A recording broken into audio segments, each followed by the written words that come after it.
Rome, May 28, 1606. The suffocating heat of the Italian summer hangs heavy over the dirt streets, but it is nothing compared to the tension in the air. Two men face each other, swords drawn. This is not a noble duel of honor. It is a brutal, chaotic brawl in the shadows of the eternal city. Blades clash, blood is spilled, and a man named Ranuccio Tomasoni falls to the ground, mortally wounded. The man standing over him, his sword dripping with blood, is not a hardened mercenary or a street thug. He is the most famous, the most sought after, and the most revolutionary artist in all of Europe. His name is Michelangelo Merisi, but history will forever remember him by the name of his hometown. Caravaggio. How does a man whose hands painted the most transcendent, breathtaking visions of heaven end up as a convicted murderer, fleeing into the night with a papal bounty on his head? The story of Caravaggio is the ultimate tale of light and darkness. It is a perfect, terrifying reflection of the groundbreaking style he brought to the canvas. He was a genius who forever changed the trajectory of human expression, yet he was a violent, volatile man who terrorized the taverns of Rome. He was a visionary, a fugitive, a knight, and a madman. To understand the art, you must look into the shadows, and to understand Caravaggio, we have to go back to the beginning, before the fame and before the blood. Michelangelo Merisi was born in 1571 in the Duchy of Milan. His childhood was marred by tragedy. When he was just 6 years old, the bubonic plague swept through his world, claiming the lives of his father, his grandfather, and his uncle on almost the exact same day. Death was not an abstract concept to the young boy. It was a physical, rotting presence that tore his family apart. By the time he was a teenager, his mother had also passed away, leaving him an orphan. He apprenticed as a painter in Milan, learning the basics of his craft, but the city was too small for his ambition. In his early 20s, he packed up his meager belongings and headed for the center of the world, Rome. When Caravaggio arrived in Rome in 1592, he was completely destitute. He was described as being naked and extremely needy, without a fixed address and without provision. Rome was a city of immense wealth and staggering poverty. It was the heart of the Catholic Church, undergoing the Counter-Reformation, desperately looking for art that could inspire the masses and bring them back to the faith. But the art of the time was stagnant. It was the era of mannerism filled with artificial, idealized figures, pale colors, and heavenly perfection that the common man could never relate to. Caravaggio was about to shatter that illusion. He spent his early years in Rome painting highly realistic, small-scale works. Baskets of fruit with rotting leaves and wormholes. Young boys peeling fruit or getting bitten by lizards. But what caught the eye of the wealthy elites was his absolute refusal to idealize his subjects. Caravaggio painted exactly what he saw. He painted the dirt under his subjects' fingernails. He painted the wrinkles, the scars, the rotting teeth. And soon, he caught the attention of Cardinal Francesco Maria del Monte, a powerful patron who gave Caravaggio a home, a salary, and the connections he needed to secure massive public commissions. In 1599, Caravaggio was contracted to paint the Calling of St. Matthew for the Contarelli Chapel. When the painting was unveiled to the public, it caused an absolute sensation. No one had ever seen anything like it. Caravaggio had invented, or at least perfected, a technique called tenebrism. It was the extreme use of chiaroscuro, a violent contrast between piercing theatrical light and suffocating pitch-black darkness. His figures did not float in heavenly clouds. They sat in dingy, windowless taverns illuminated by a single, harsh beam of light that cut through the shadows like a knife. But it was not just the lighting that shocked the public. It was the people in the paintings. Caravaggio refused to use traditional noble models for his biblical scenes. Instead, he scoured the slums, the brothels, and the taverns of Rome. He hired beggars, thieves, and prostitutes to pose as saints, apostles, and even the Virgin Mary. In one of his most controversial works, The Death of the Virgin, he used the swollen corpse of a drowned prostitute he had pulled from the Tiber River as the model for the Mother of Christ. The church officials were horrified. They called his work vulgar, sacrilegious, and disrespectful. But the public was captivated. They saw themselves in these paintings. For the first time, divinity was not a distant, perfect realm.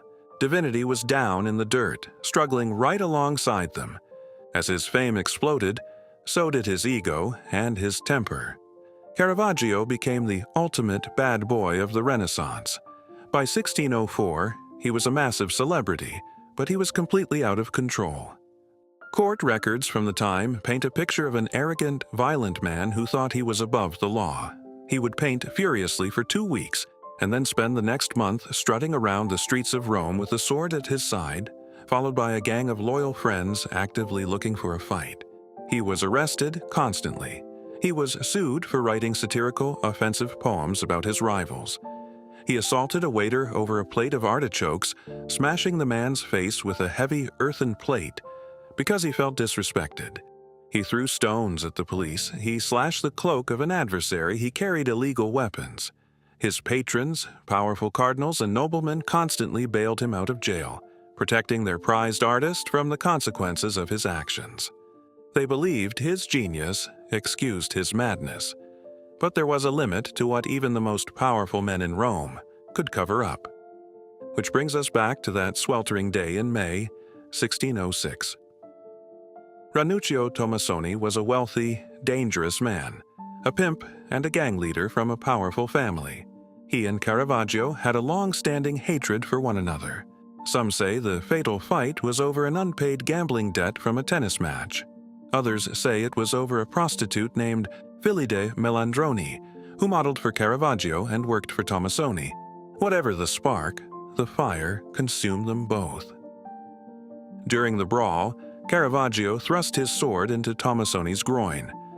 Tomassoni bled to death on the street.